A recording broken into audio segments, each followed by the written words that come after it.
welcome to Nantucket Cake Company. This is my first video on showing anybody in the world how to quickly decorate a little cake. Here I have a 6-inch cake in here. And this is what I do. On anything, on a plate, piece of plastic wrap, you just pop it out. I tend to put some kind of piece of parchment underneath because it keeps it from sticking.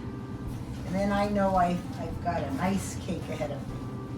And I take a cardboard round, place it as best in the middle as I can, and hold on to the piece of plastic wrap because I'm now going to take my wonderful, you could slice cheese with it, it's just a little piece of wire suspended nice and tight, put out by Wilton or any other professional cake company that does cake supplies. And what I do is I match it up to where I would like to have my first layer of buttercream. So I'm going to cut through it. Okay. This particular cake is nice and even, and I kind of want to save the whole cake. Sometimes if the top is uneven, you can also use this by bringing it all the way to the top and evening it out. But in this case, I want another layer. So I'm gonna go down a little couple notches. And what's nice about this is you have 1, 2, 3. And right over here,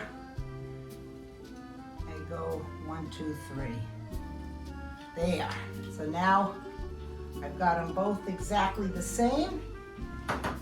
And I cut yet another layer to make this fabulous cake.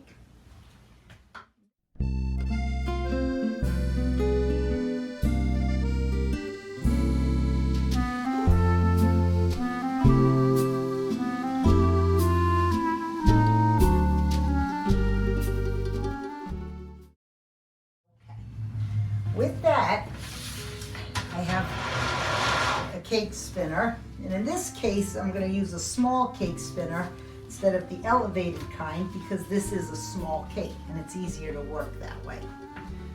So now I've made myself some buttercream, and in this case this nice young man would like vanilla buttercream with chocolate cake.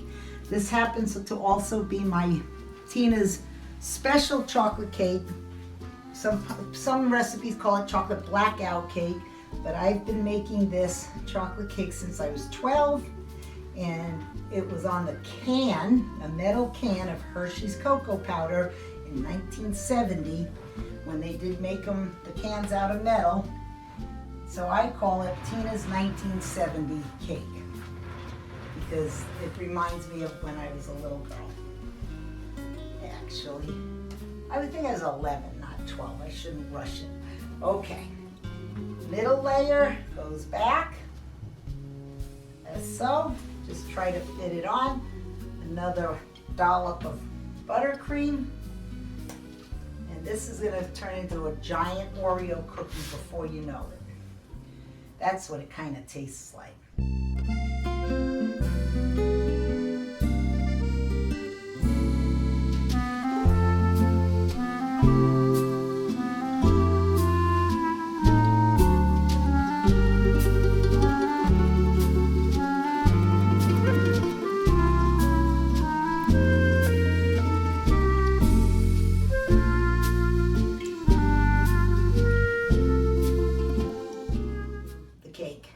So in this case, what I'm now doing is all this buttercream that's off to the sides, and I have a 1950s spatula that actually has a flat bottom that I can't find any of them anywhere anymore unless you go to a thrift store somewhere or raid your grandmother's kitchen.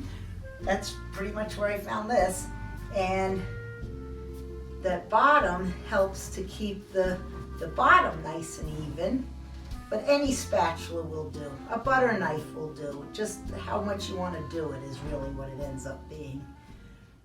And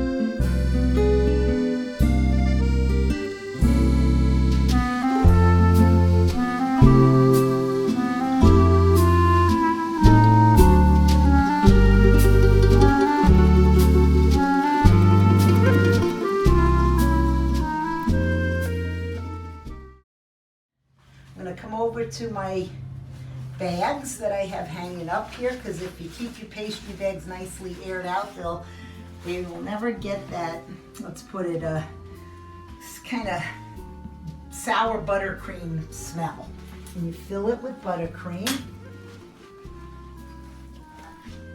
just like so. And this, see, no muss, no fuss. You're not getting your hands dirty. And then you take that little bit of coupling, twist it, and squeeze your buttercream just right down. Don't put too much, because one, you lose control, and two, the buttercream is getting warm with your hands, and you don't want it to get soupy, so you want to keep just enough to pretty much do the side of the cake. So now, just like that, I am going up the sides of the cake with about I would say 1/8 of an inch of buttercream off the cake. It comes to about an 1/8.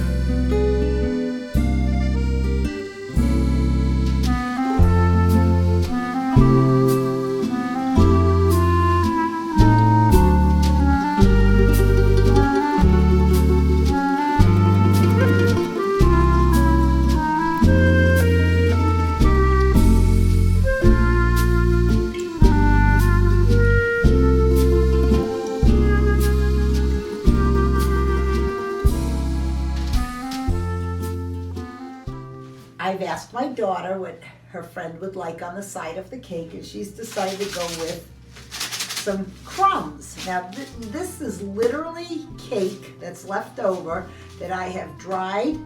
I toasted a little bit in the oven, and then I put through a RoboCoupe, and I create cake crumbs that always I like a little texture.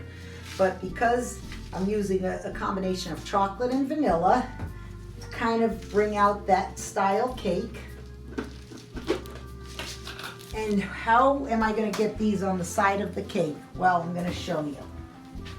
I have a big bowl right here.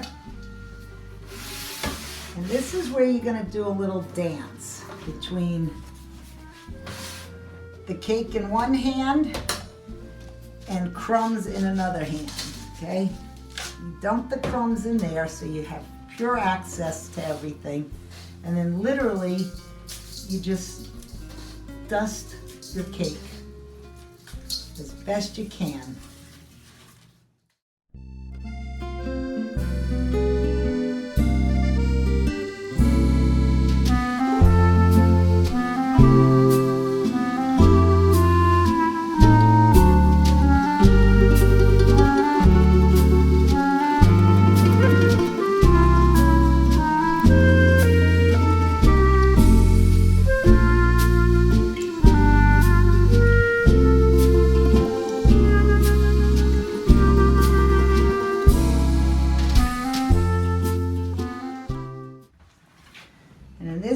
Now I'm writing happy birthday, Jake. So all you do is catch your breath, okay? Don't necessarily cough, breathe, or sneeze all over your cake. Just concentrate.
I am going to sparkle this cake up. I say give it a little bling, but boy, it does set the cake apart from other average cakes. especially with a young man though. You don't want to get crazy. Girls is a whole other thing. The guys, just enough to just make it stand out. But I'm gonna grab a spray, and now, some people say put it in the middle. Some people say put it here. I'm gonna ask my daughter, where do you think Jake would like to have his spray? Here or here? The top. Okay. It does, when you put the spray off center like that, it makes simply a better photo op for your cake when it's time to sing happy birthday. Slowly you just take your cake off there, stick it in the refrigerator for a little while so it sets up, and you have now decorated a nice birthday cake. It took no time. Best thing, patience, patience, patience.